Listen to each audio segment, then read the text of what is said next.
Thank you.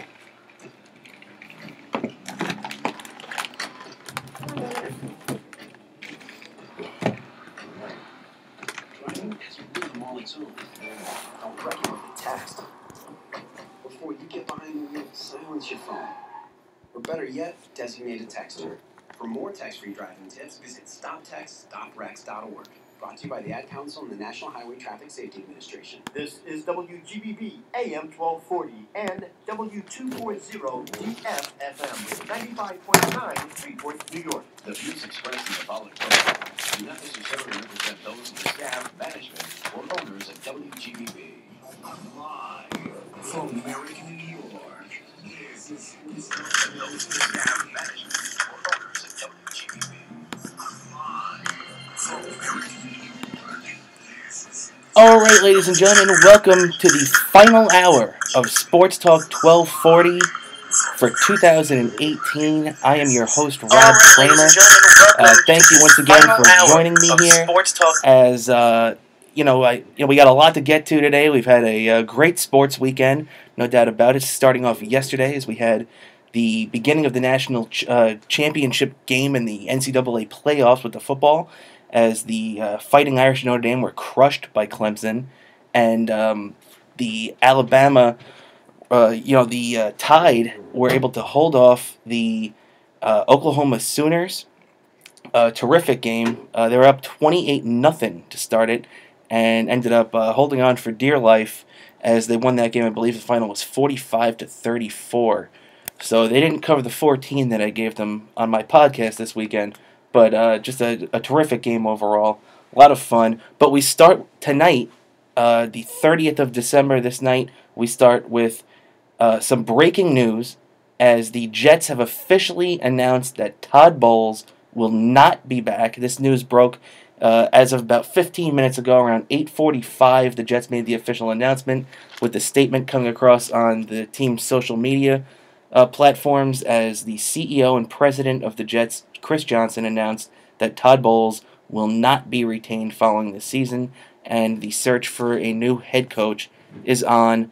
And we'll get to that all in a second, as a very eventful day. The Jets lost, getting blown out in New England. The Giants just got only made their teams, made their fans a little bit more upset with this loss. Although you never know, if you're a Giant fan, you might have been rooting for the loss today because it helps you with your draft position. But before we get to all that, please check us out on SportsTalk1240.com. Check us out all across social media, as you can give us a like on Facebook. You can follow us at SportsTalk1240 on Twitter. And check us out on SportsTalk1240.com, where we have all the old shows and hosts and the list of shows and hosts coming up. So please take the time to check that out, because it's a wealth of knowledge on that website. No doubt about it. So let's check in. New York Jets lose 38-3 today. Everything about this game was ugly except for the outcome, getting the coach fired, which we all knew was going to happen anyway. So, it's not really a celebratory mood. But you understand why a lot of fans are relieved, because this guy right now, he started off 10-5 with his tenure as the Jets. They choked Week 17, the final game of the regular season in 2015. They lost that game 22-17 in just ugly, ugly fashion to the Bills, and it was nothing but ugliness for the Jets after that, as a 5-11 and 5-11 season would follow after that the next two seasons, followed by this final 4-12 year. Overall, he was 24-40 as the Jets head coach, 0 playoff appearances, 3 last-place finishes, and he lost 7 of 8 games against New England, only winning that one game in overtime in 2015. A very exciting game where Eric Decker caught the touchdown pass, but, you kind of forget about it with the ensuing 7 losses after that. And overall, his point differential for his run as Jet head coach was a -253. So, you feel bad. A guy lost his job tonight. Nobody expected him to be addressing the team tomorrow as head coach anyway. But it's a step in the right direction for the Jets, as we heard our good friend Dr. Rob Fried come on before. He was telling me in between shows that the Jets have a future. And I agree with him. the Jets do have a future. I don't know if it's necessarily that much brighter than the Giants. I'm sorry, because things tend to turn quickly in this city. I mean, if you would have asked me in 2015 or 16 who had the brighter future for the Mets or the Yankees, I would have told you the Mets. But as we see, the Yankees have turned that around to back-to-back playoff appearances, a 100-win season, and an ALCS appearance. So, it's things can change quickly in this town, no doubt about it. But the Jets are pointed in the right direction. Now they've just got to get the right guy to lead the squad. That man is not going to be Todd Bowles, as if you're just tuning in right now. It was made effective about 20 minutes ago or so that Todd Bowles is no longer the head coach of the New York Jets. And Sam Darnold will have a new person helping to develop him next year. He'll be happy about that, as he looked like he was the only person on the field at times today. He had no offensive line in front of him. The guy was running for his life all day. And, even though guys like Brandon Shell and just a bunch of guys that have, and James Carpenter, have taken heat on the line at times for the Jets not having the best offensive line. When you see how the offensive line looks without guys like that, you kind of understand their worth. I mean, Brandon Shell might not be a top 10 offensive lineman in the league, but he's certainly a starter in the NFL. I think most people can agree on that if you want to be fair about it. And I just have to say that I really think if they can clean up what they need to clean up this offseason, if they can, if the Jets can make their, especially get your left tackle figured out. You got to protect Sam Darnold on his blind side. Pick up, Spencer Long might not be the guy you want as your anchor at center right now, but also, to be honest, he's not the weakest part of that offensive line as we speak right now. Going into next year, is basically what I'm talking about. Another thing I want to look at too is the defense and the $72 million man Trumaine Johnson, who, called his season mediocre when he was asked after this year, and asked if he was worth the money the Jets paid him. Asked to see the next question, so he didn't even want to answer that. But to be honest, I think his assessment of a mediocre season is being quite nice, as he had a terrible, terrible year. And a lot of people are doubting him right now, and I don't blame them for doubting him. But believe me when I say I think Trumaine Johnson is going to be motivated by this. I think that injuries hampered him a lot this year, and I think if you just give him a chance next season, under this new regime, there was a lot of complacency in this locker room. There was a lot of people that really didn't have a problem with losing. And unfortunately, I think Coach Bowles did a lot to foster that, especially when, everybody knew they were tanking for Sam basically last year. They ended up with a better record, still got Sam though. But, I do think that that Coach Bowles had a lot to do with the complacency that came in this locker room. It's good to see guys like Jamal Adams now here, who it looks like he's got no time for this losing. He's got no time for complacency. A lot of these young guys are pissed off and they want to win, and they want to get the job done next year. This is the biggest offseason the Jets have faced in decades. Decades. Without doubt. Absolutely without doubt. If you recall, after the 2007 season, the Jets went on a bit of a spending spree where they brought in guys like Damian Woody. They signed, they signed a bunch of guys, and that actually included with getting the running back Jones and picking up Brett Favre, actually, as the very last piece that offseason. But the Jets went out and spent a lot of money, and they did a lot of things that they needed to do. Now, to be honest, that set up the next couple of years of winning. It had a lot to do with right before the 98 season, where the Jets went out and picked up a guy like Curtis Martin and spent their money wisely. And you have to add to this team. You have to not only hit on your draft picks, you have to hit in free agency too. And you have to supplement your team through free agency especially when you're a team like the Jets who don't have a second-round pick next year, because you had to include that to get Sam Darnold. So, I like that it seems to me that they're sticking with Mike McCagan, because we haven't heard anything about him being released or relieved of his duties or anything. So it seems like he's going to get the ability to choose his next coach and see and put this team on the track. Whether it's the right track or not, we'll figure out. But we're going to get put on the Mike McCagan track right now. And Woody Johnson and his brother Chris Johnson are putting their faith in this guy Mike McCagan. And let's see if it's worth it right now. And to be honest, I got more faith in Mike McCagan than I have in Charlie Casserly or a lot of these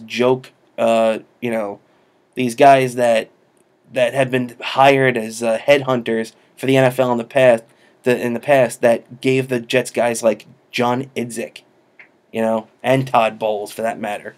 So, I think we'll take our shot at letting a football guy, believe it or not, make the call instead of these non-football guys like the Johnsons, and we'll see where this takes them.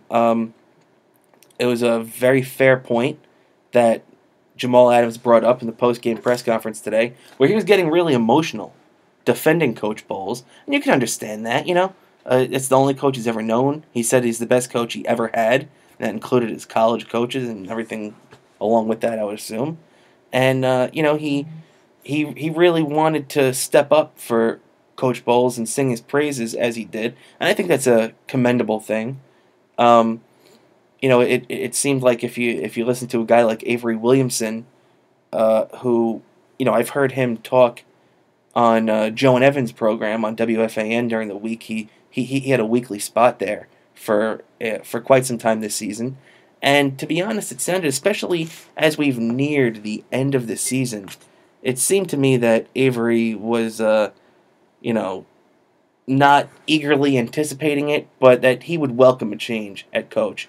And, you can understand a guy coming into a season like this and feeling that way about the coach that was at the helm of this disastrous season. So many things, so many blown leads. You think about the Cleveland game, you think about the Tennessee game, you think about that terrible, terrible Buffalo game, or even blowing the Packer game 2 weeks ago. And then, they came out and just laid another egg against the Patriots today. Just, there have been so many ugly losses, and you just want to put these last couple of years in your rearview mirror, hope that the team's moving on into the right direction, and you got to hope that Mike McCagan knows what he's doing. If you look at his draft record, it's kind of hit or miss, and speaking of that, I started going into that a minute ago, but I sidetracked myself. But Jamal Adams even brought up a good point in his press conference today, where he was pointing out that maybe it's more on the GM of who he's picking and putting on this team than the coach getting blamed for not winning with the team, as he put it. There aren't a lot of dogs on this team, and what he means by that is there aren't a lot of big time guys on this team. There aren't a lot of big time talents. There aren't a lot of guys that you would confuse with not only not necessarily even Hall of Famers, but you wouldn't confuse these guys with a Pro Bowler, with an All-Pro type guy. You'd never even consider these, for half these guys in this roster, more than that actually. They're guys that are mediocre NFL players at best, and Jamal Adams is right when he says that. But I do think that while Mike McCagan hasn't done the greatest job in the world picking the groceries, the coach has done a terrible job. If Mike McCagan was a C+ at picking these guys, Coach Bowles is either D or D- in how he's used them. And you can make grade D beef taste pretty good. Just ask Taco Bell. You can dress that up and make it look pretty good. But Todd Bowles didn't make it taste too good. He served that grade D meat and it tasted like dog food. And that's all Jet fans have been eating in the last couple of years, dog food. And, Jamal Adams said it right. The Jets don't have many dogs in their team right now. So when you don't got dogs, you eat dog food. And I think the Jets are moving in that direction where they're going to be getting those dogs on this team. They're going to be getting these big-time guys. They've got $100 million in cap money to spend this offseason. And they're putting themselves on the Mike McCagan track, and it better be the right track. And when you go out there this offseason, when we're looking at ourselves from the Jets' perspective, when we're looking at the Jets going into the April draft, they better have a lot of these questions solved already. I mean, they got turned down last year. They really wanted to have quarterback settled. And Kirk Cousins turned them down. And the Jets offered them more money. And to be honest, thank God. I will thank God every night that the Jets did not sign Kirk Cousins. I didn't want him at the time. I came on the air and said I didn't want him. I said on my podcast, the Coffee or Kramer podcast, which you can check out on iTunes and Spotify, I said that I don't want this guy. This guy's too much money. Now look at what they did today. They went out and they lost at home to Chicago Bears. And, this is they ended up being, 8-7-1, something along those lines. I don't think that means that Kirk Cousins is a bad quarterback. I just don't think he was worth the money. I mean, you're going to be paying this guy $25-30 million a year. Now you look at how you can build your team where Sam Darnold, in my opinion, I think he's going to end up being better than Kirk Cousins. And you're going to end up being able to pay him a reasonable rate for the next, however many years, 5-6 years at least. At least he's not going to be making crazy money until he's almost 30, till he's 28, 30 years old. And he's 21 right now. The Jets have a 21-year-old quarterback whose learning curve is just crazy. And especially after he sat those 3 games behind Josh McCown, you can see how much the game slowed down for him. You can see how much he's improved. He's seeing the whole field. He's making plays happen. He's using his feet, which he tended to not do early on. And it cost him a little bit today when he coughed the ball up. But he's learning how to be a quarterback in the NFL. And the way that starts off is you got to take your lumps. And the Jets took their lumps today. And they took their lumps last year. They took the lumps all season. And now it's time to turn it around. Now it's time to get this team going and get everybody on the right track. And to me, it seems like basically to me it seems like especially with a guy like McCagan picking, I don't want Mike McCagan having too much influence over his coach. I feel like he had a lot of influence over Todd Bowles because Todd Bowles really didn't know the power structure. Am I answering to this guy? Am I answering to the owner? You know what I mean? But what I do think is that he's got to get a guy with experience in there. And I know if you've listened to Sports Talk Radio, you've heard this a million times already. You've heard Mike McCarthy. You've heard Arians. You've heard all the names. Anybody, Harbaugh, either Harbaugh, which you don't know if one of these guys is going to end up getting fired. So far, Todd Bowles has been the only one to get fired. Aside from former Packer head coach and Super Bowl champion head coach Mike McCarthy. Now, would I mind seeing Mike McCarthy coach the Jets? No, I wouldn't mind that at all. I think he'd be a fine fit, but I just think there are better guys out there. Like I said, I'd love Harbaugh. I would love Harbaugh, but he's not free right now. You don't know. I heard people mention Bill Cowher. Even I don't think Bill Cowher would have any interest in coming to coach the Jets. I heard the only team he'd budge for is the Giants. But to be honest, look what's going on in Oakland right now. Do you really want to take a guy that hasn't coached or in 10 years? Because a guy like that, like when you put a guy like that in, they're gonna want to really help build their team up. And when you look at this guy, I mean, not the Jets really have much to tear down from, but we're in the rebuilding process right now, where 2019 is supposed to be a playoff year, or if not a playoff year, you're in it until week 17, competing for a playoff spot type year. And going for a coach like that, where you don't necessarily know what their deal is, I don't know if that's the right spot. But Jim Caldwell, the former Colts head coach, has been mentioned. There are a lot of intriguing names out there. You haven't heard many people talk about Filippa, the guy that got the offensive coordinator, former offensive coordinator for the Super Bowl champion Philadelphia Eagles last season. He did his first year with the Vikings this season, and he was axed. Before Thanksgiving, he was out of a job, so he's not exactly the hot assistant anymore. And if you're a Jet fan, you're sick of the hot assistant.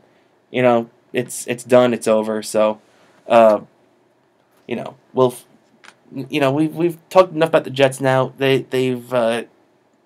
We know exactly where they are. They're 4-12. They're probably picking third in the draft, and that's that. We'll close the page on them and turn it over to the Giants real quick before we take our first break. We talked mostly about the Jets because of Bowles being fired there, but the Giants. If you were listening earlier, we heard Dr. Rob, really venting about the Giants, and you can understand it. You can completely understand it. He's sick of seeing Eli Manning out there. Now, me personally, I don't necessarily believe that Eli is the root of the problem. He was talking up Eli in this game having a chance to win it. He's 100% right about that. But, still I'm having a hard time blaming Eli.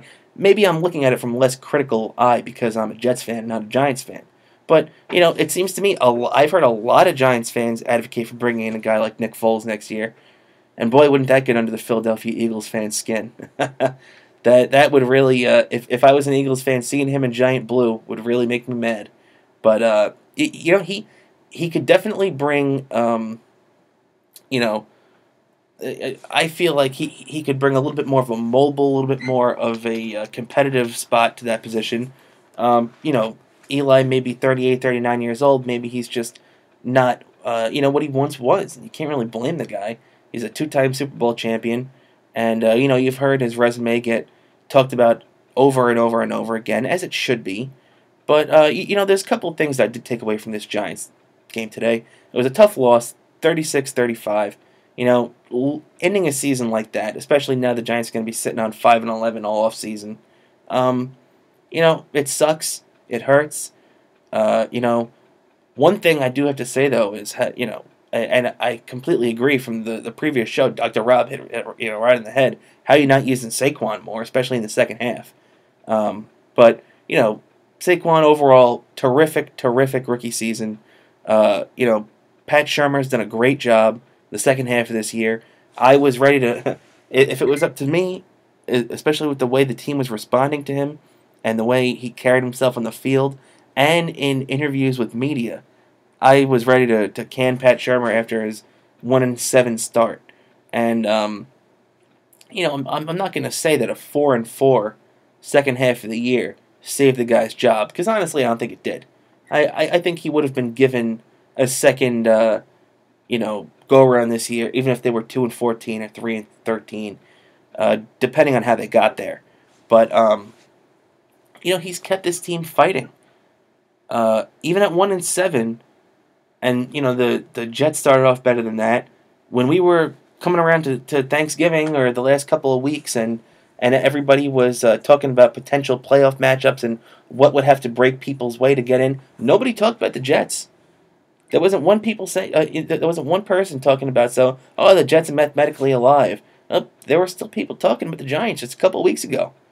The Giants still had a heartbeat mathematically in the NFL playoff race just a couple of weeks ago. Now, while that is, a very small win, it's still something to say that at 1-7, you were able to rally and keep your pulse alive for a long time. And even today, they were down big. They were down 21-10. And then the next thing you know, it's 25-21. And the Giants are in the driver's seat. Then boom, they're down again. And then the next thing you know, the Giants are up again. And it was very good to see from a back and forth position with this team. But as it looks today, they didn't hurt themselves in the draft positioning. It looks like they're going to be picking 6th. So it's going to be a bump down. They were 2 last year. They're 6th this year, even with 5-11 record. There's a lot of futility in the NFL this season, as you can tell. But I think the Giants are heading in the right direction. I see a lot of Giants fans. I see a lot of pessimism on their faces. And, I don't think Giant fans are as used to this losing as Jet fans are. I mean, if you look over the last 2 seasons in the NFL, especially for football in the NFL, with in respect to New York, it's just been terrible. I think that the records are somewhere along the lines of 17-47. That's quick math on top of my head, but I'm telling you right now, I think it's something along those lines. And the Jets and the Giants have just played terrible football. Really over the last 5 or 6 years, there's only been one team that had any good qualities about it, and it was the 11-5 team coached by, of all people, Ben McAdoo. And, you can say you want about McAdoo, but at least McAdoo got to his team the playoffs one time. McAdoo coached a year and a half and actually had a playoff appearance. Todd Bowles was here for 4 years and never made the playoffs one time. And had the chance to make it and choked it out, and then never came close again. So, you win some and you lose some in the NFL, and as we saw with Ben McAdoo, it started off like a house of fire, and then it ended in a fire. Now with Todd Bowles and the Jets, they're moving on in a new direction, and the Giants are moving on, and it's a very, very fun NFL season, especially if you watch the NFL today. There was a lot of fun games today. Pittsburgh and Cincinnati coming down to the wire, and just a couple of there's just a lot of fun games. Cleveland and Baltimore, very, very fun game, and Baker Mayfield setting the rookie record for touchdowns thrown in a season, breaking Peyton Manning's record, and so it's when you look around, there's a lot of things going on in the NFL, and for the Jets and the Giants, we can both take solace in the fact that look at teams like the Rams, look at teams like the Saints, look at teams like the Chicago Bears. All you need is the right people in place, and it'll turn it around real quick. And that's all you need. And right now, you got to hope the Giants are moving in the right direction, and the Jets are doing the same thing. And with that, ladies and gentlemen, we're going to take our first break of the day. We got a lot to get to in the second half. If you want, give me a call in the second half of the show. I'd be happy to talk to you about anything on your mind. 516-623-1240. And we'll be right back, ladies and gentlemen. You're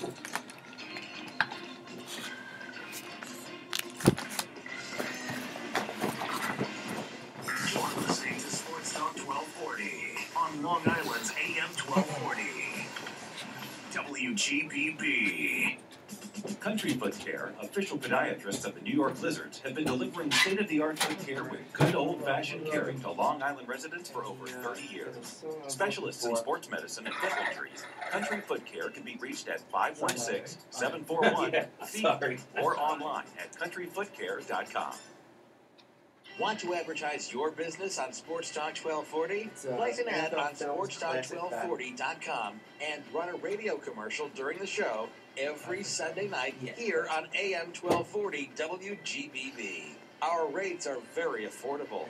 We'll even produce the radio commercial for you. Just head over to SportsTalk1240.com and fill out the Contact Us form and let us start promoting your business today. Now I'll give you the point. Unflippable, unflappable, unleakable. The Gusbuster is the only umbrella that won't flip inside out, rip, tear, or leak. Capable of Thank you for this too, Brian. Appreciate it. 55 miles per hour. All of our umbrellas are constructed of the finest quality materials and backed by a limited lifetime guarantee. What are you waiting for? Visit Gusbuster.com and get your Gusbuster today. Stay connected to Sports Talk 1240 by following us on Twitter, Facebook, and Instagram at Sports Talk 1240. You're listening to Sports Talk 1240, broadcasting every Sunday night beginning at 8 p.m. right here on Long Island's AM 1240 WGBB, the station that serves your community. And now, back to the show.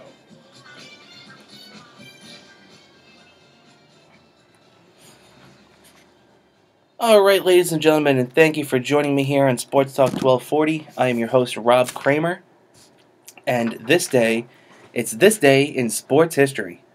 December 30th, 12/30, 1926. The Chicago Tribune reports that in 1917, the Detroit Tigers threw a 4-game series against the White Sox at the end of the year to help Chicago win the pennant. That story was never substantiated, but was common in this era when many suspicions were raised after the 1919 Black Sox scandal on the betting in baseball incident. On this date in 1956, the New York Giants end a nearly 20-year NFL championship drought as they blew out the Chicago Bears 47-7, led by quarterback Charlie Connolly and Frank Gifford. On this date in 1971, 6 weeks after the NHL approved of an expansion franchise on Long Island, Roy Bowe and a group of 19 investors finalized the purchase of this team and was slated to be called the New York Islanders and begin play in 1972 at the new Nassau Coliseum. 10 years later, on this day, December 30th, 1981, Wayne Gretzky scores 5 goals and had 1 assist in Edmonton's 7-5 win over Philadelphia. The 5 goals gave him 50 in his team's first 39 games, a record that still stands today. His assist also broke another NHL record, as it was his 15th consecutive game with an assist. And finally, on this date was a sad one for Coach Mike Shanahan, as twice on this date, once on December 30th, 2008 and December 30th, 2013, Coach Shanahan was fired by the Broncos in 2008 and the Washington Redskins in 2013. Not a good fate for a 2-time Super Bowl champion coach. And that's this day in sports history.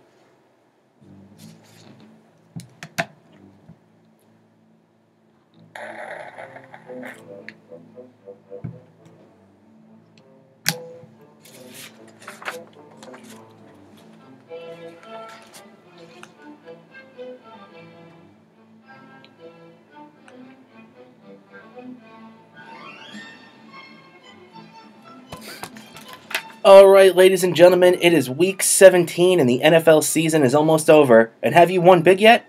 I have, because I went to BetDSI.com. BetDSI is an A-plus rated sportsbook, and it's been around since 1998. In the last 20 years, they've built an impeccable reputation for great service and fast payment, combined with an excellent mobile interface so you can play, win, and get paid anywhere, anytime. And if you sign up for an account today and use my promo codes, Coffee100, BetDSI will double your money up to $500. Or use Coffee25 to try it out for free, and BetDSI will give you a $25 free play. So far, I'm 15-6 on the season after going 2-2 this weekend, 0-2 in the NCAA playoffs, and 2-0 in the NFL. Normally I pick the Monday night games on this program, but since there is no game tomorrow night, I'll go with the final game of the season that's starting right now against the Colts and the Titans, and I'll take the Colts as 5-point favorites. The Colts -5 in Tennessee. I'll take that all the way to the bank. And don't forget that BetDSI doesn't only offer the best NFL odds, but NCAA, MLB, NBA, NHL, boxing, UFC, and more. Don't stand on the sideline. Just check them out at BetDSI.com. That's BetDSI.com, and use our promo codes Coffee100 or Coffee25 to double your bankroll or get 25 free credits today.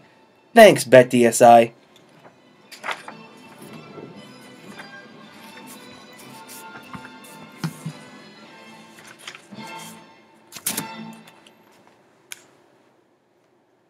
All right, well, thanks for joining me and sticking with me here on the final hour of Sports Talk 1240 in 2018. I'm your host, Rob Cramer. Thanks for sticking around.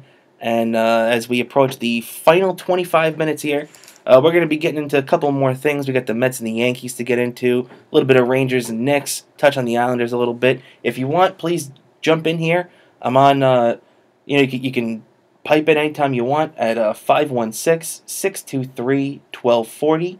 Check me out here, and give us a call, talk about anything on your mind.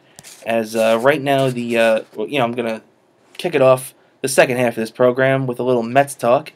As I haven't been on a couple of weeks, so there's a couple of things that I'd like to get to. As the Mets picked up Robinson Cano and Edwin Diaz a few weeks ago, I did get to cover that.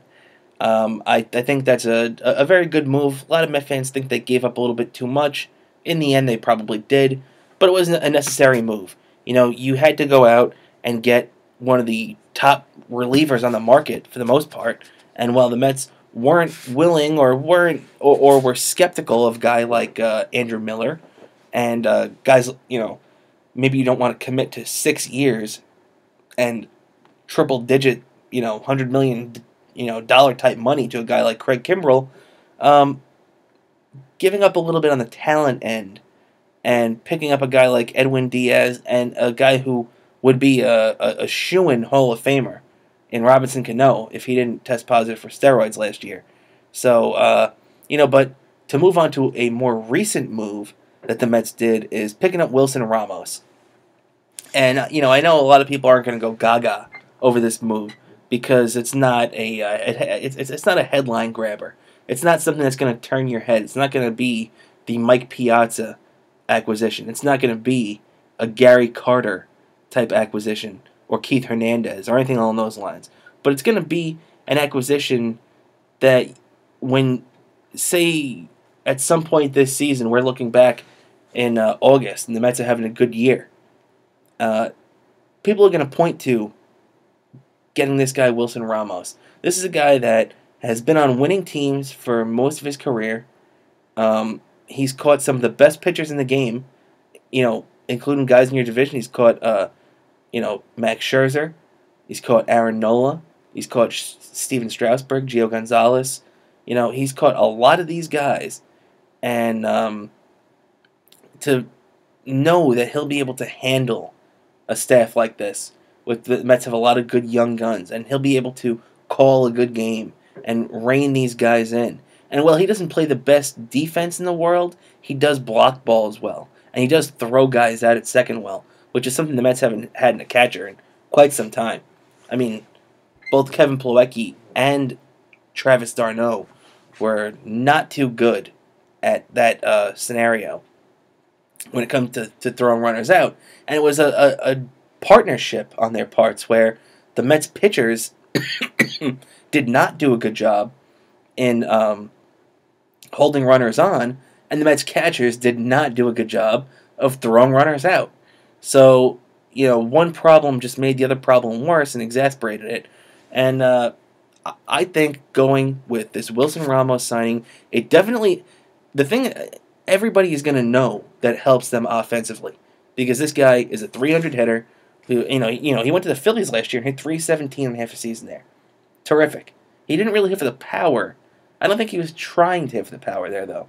He wanted to just get on base. He wanted to keep the lineup moving, keep bringing guys up and everything. And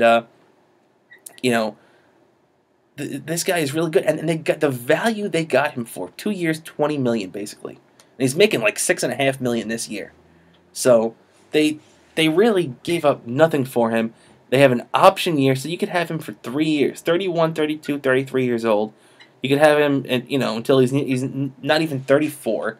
And to be honest, getting him at the expense of just money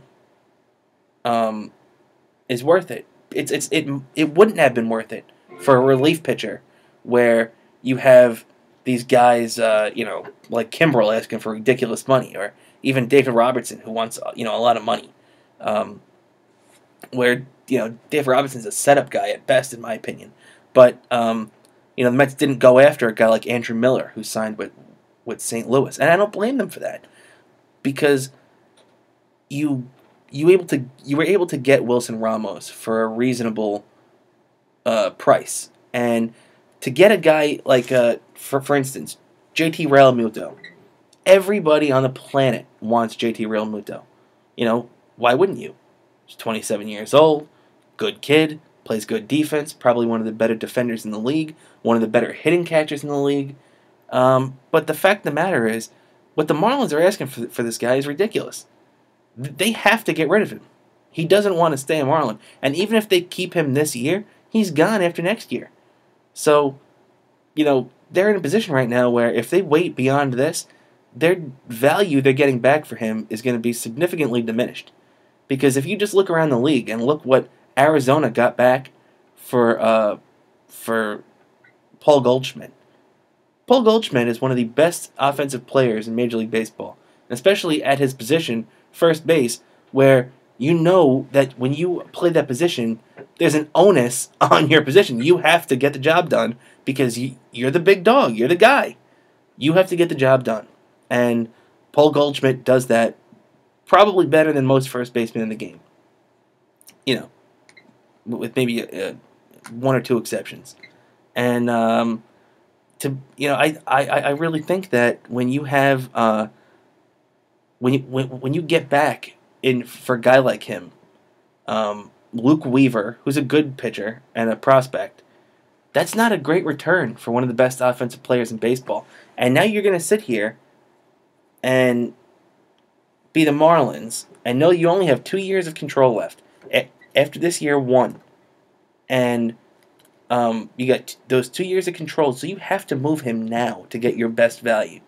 Because who's going to go out and trade some of your top prospects or some guys that are really going to make an impact on your Major League roster for a guy that has 1 year of control left?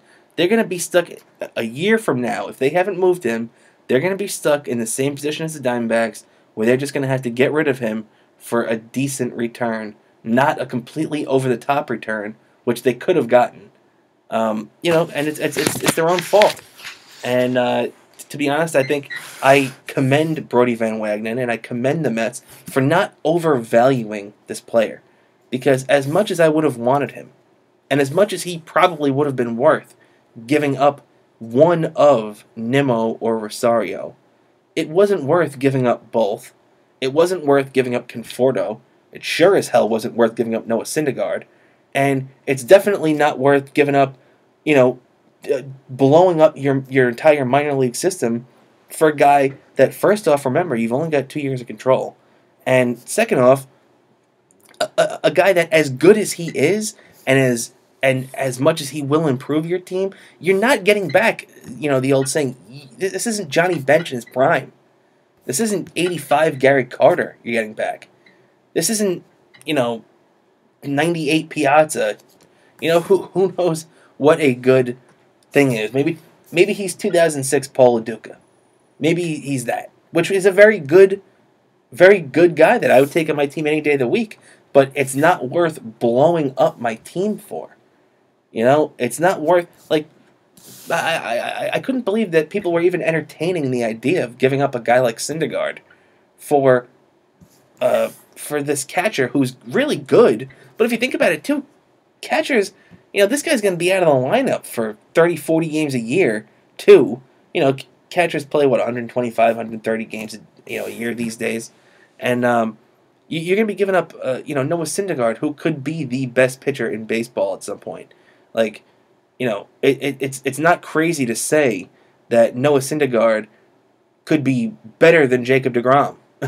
In fact, a year or two ago, that was the common consensus, that Noah Syndergaard was the ace of the Mets staff, that Noah Syndergaard was the best pitcher they had, and he was the guy that they had to protect at all costs, which is why even after deGrom went out and had a 15-10 year last year with a mid-threes, ERA, where he was very good, and the Mets didn't give him a contract. I think that was a big mistake too, that the Mets are going to have to pay on, the back end now this time, because he's going to be getting that contract at some point, and if it's not from somebody, if it's not from the Mets, somebody will give him that contract, and the Mets got to figure that out. But just to wrap up on the Mets here real quick, they're still looking for a right-handed outfielder. They definitely need one. I'd love to see a guy like Pollock. As much as it would worry me about his injury history, I would feel much better going into the season with him than Juan Lagares as the Mets' lone center field, starter potential guy. They added 2 depth guys. Raji Davis, former Cleveland Indian, former Toronto Blue Jay, he's been all over the place. And Gregor Blanco, former San Francisco Giant, 2-time world champion. These are 2 good depth signings. 2 guys who play good defense. They bring a little speed. They bring a little clutch. They bring that veteran know-how. This is a guy, Raji Davis, who hit a home run in the 8th inning off Chapman to tie a World Series game, and that nobody thought that the Indians were coming back in that game. He tied that up. You got another guy, and like I said, Gregor Blanco, 2 championships. These are the type of guys that you have to sprinkle in to a winning team. You need, it's great to have all the young guys, and you got to remember too, the Mets aren't this young gung-ho team as much anymore. As you're really going into this season with a 33, 34-year-old starting third baseman in Todd Frazier. You've got a 36-year-old second baseman in Robinson Cano, a 31-year-old catcher in Wilson Ramos. Your ace pitcher is over 30 now with Jacob deGrom. So this isn't the whiz kids that we were hearing about in 2015, where all the guys are young for the most part. They're all under 30. They're all, they're led by this guy Terry Collins, the old professional, the old baseball pro. But for the most part, that doesn't really hold up these days. Now, when you look around the roster, there's a lot of veteran experience on this team. To be honest, this team reminds me more of from the mold of the 99 and 2000 teams, where they were built around that veteran presence, more so than even the 2015, 2016 clubs, where they were built around that youth and pitching and just pitching good and hitting home runs. This is a little bit more of a deep team, in my estimation. And one of the things that I do like about that, too, is that the Mets are going to have a new approach at the plate, which it's not going to be the old Sandy Alderson walk and home run, the 2 definites in baseball, the 3 definites, the strikeouts, the walks, and the home runs. That's what they say are the 3 definites in baseball these days. Well, Chili Davis is going to look to come and buck that trend as the Mets' new hitting coach. Chili was the hitting coach for the Cubs a couple of years ago, but they fired him because they didn't like how he didn't put a real, he didn't really put a main focus on hitting for power and launch angles and things along those lines. Which, to be honest, I don't mind the Mets have a guy that goes away from that, because while that does help some guys, you look around the league, the one guy I can think of more than anybody who's been helped by the launch angle is Jose Ramirez, the third baseman over for the Cleveland Indians. That guy went from being a 260 hitter with 15 home runs a year to being a 300 hitter with 39 home runs for Cleveland and being one of the best players in the game, especially at his own position. That's the type of guy you take on your team any day of the week at this point. And this is that when you look around too, this is a situation where Darno or Plawecki is going to get traded. They're going to need to bring in a lefty pitcher. Rumors have been swirling that the Mets are connected to the Texas Rangers, and Mike Minor, who's a potential swing guy. He's a left-handed starter. He's relieved in the past. He's the guy that can go out there and give you a really effective 130 to 140 innings as both a starter and a reliever. There's another guy in there, 24-year-old hard thrower, who reminds me a lot of a left-handed Edwin Diaz, is this guy Jose Leclerc. He's 24 years old, coming off a season where he had a 1.56 ERA, 85 strikeouts, and 57 2/3 innings. There's a lot of talk with that. There's talk about Seth Lugo being connected to the Astros. So it's going to be real interesting to see. We were talking about that the Jets are on the Mike McCagan path right now. Well, the Mets right now are on the Brody Van Wagenen path. And while the hot stove has cooled off the last week or two, I think Brody's working on things, and I fully expect to have a couple of more additions to this team, a couple more significant additions to this team, and I fully expect the Mets to be in contention for,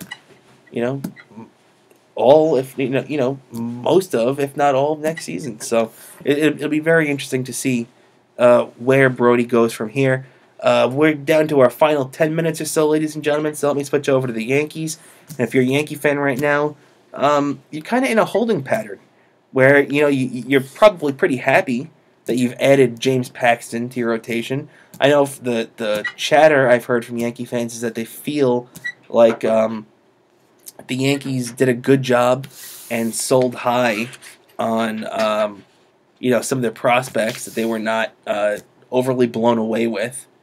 And they still haven't given up a couple of their top guys like Florial. They haven't given up, any of those guys. They've held on to Gleyber Torres, obviously, and they've held on to Andujar, guys that participated on the major league team last year in an amazing capacity for the most part. And so you've added Paxton. You've really helped tilt the rotation to the left-hander's side as J.A. Happ was re-signed for a 3-year deal. It's a 2-year deal, but it becomes a 3-year deal because he's probably going to hit a couple of those things to kick in the 3rd-year option, where I think if he throws 150 innings the 2nd year, it kicks in or something along those lines. And but there's a couple of interesting scenarios that I've heard kicked around, and I wonder what Yankee fans are thinking, because I've mentioned them to a few Yankee fans that I know, and their eyes kind of popped out of their head. So one of the deals is, if you've heard about the Los Angeles deal, where Yasiel Puig and Matt Kemp, and Alex Wood were sent to Cincinnati, as Homer Bailey went back, and a couple of prospects to the Dodgers, which cleaned up a lot of room for them, and people were thinking about, okay, maybe they're going to make the move for Bryce.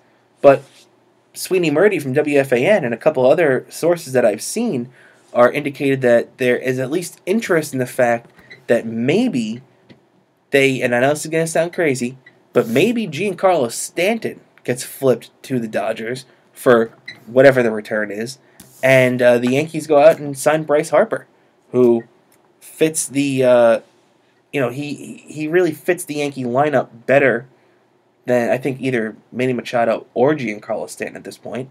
He fits that team and the stadium and the lineup and everything around it better.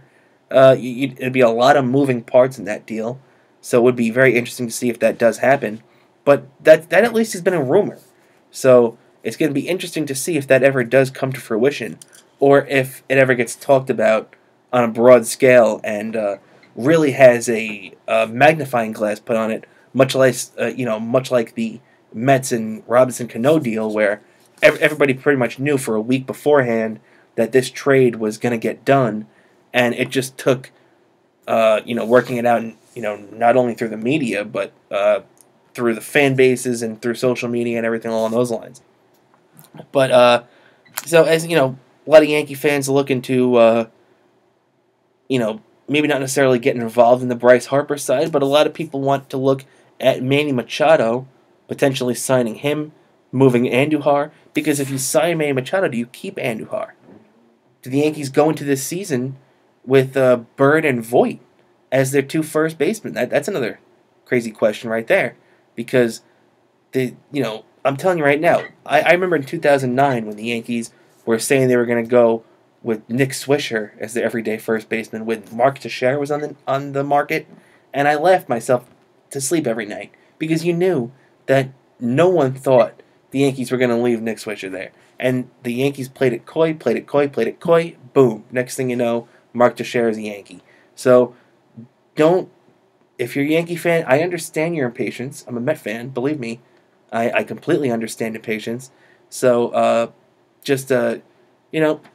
understand Cashman has a plan, and Cash has earned the respect over the last 20 years to know that he's eventually going to get the job done. And I have all the faith in the world in that. And so with that, ladies and gentlemen, we're coming down to our final minute or two. I just want to touch on a couple of things on the Knicks and the Rangers real quick, as the Rangers, obviously they've had an up and down season. I really do commend Coach David Quinn for the way he's handled himself this year. Yesterday the Rangers went out and won in a very hostile, very tough environment in Nashville as they beat a very good team, the Predators, 4-3. It was actually their first regulation overtime victory, their first regulation road win of the season, and which is shocking too, because this is a team that used to live on the road, live putting up big road win numbers and leading the league in road wins every season. So it was good to see them get the win last night. Good to see them come from behind too, down 3-2. They ended up scoring twice, 2 Jesper Fast goals in Fast's first return to the lineup in 5 games. So it was nice to see him get a little action. I think David Quinn's done a good job. Also, actually, just to touch on real quick, the Islanders winning 4-0 in Toronto yesterday. Really giving it back to John Tavares. I know in the long run, Tavares and the Maple Leafs are probably going to, have a playoff berth locked up and have everything else, first in the league or whatever locked up. So I know he's not too worried about it, but it was a nice little measure of revenge for the for them last night, and I just wanted to bring that up. And also the Knicks play New Year's Day in Denver, so get ready to check the Knicks out. And look, it's a young team. Canner's not playing that much. Mitchell Robinson's hurt, so just get used to the Knicks losing. It's going to be tough next couple of months, but it'll all pay off at the end of the year. And that's where we are right now, ladies and gentlemen. We're at the end of the year, the end of the program. Thank you for joining me here on Sports Talk 1240 for the final hour of Sports Talk 1240 in 2018. I hope I've entertained you. We've had a good job. Thank you so much for joining us all year, and all the interaction and all the and everything else that you've done. Thanks for the calls. Thanks for the fans, and thank you to Rob, and thank you to Brian behind the glass. I appreciated it. You guys are the best. Thank you, WGBB. And this is Rob Cramer. You can catch me on Twitter at Cramer New York, and I'll see you in 2019.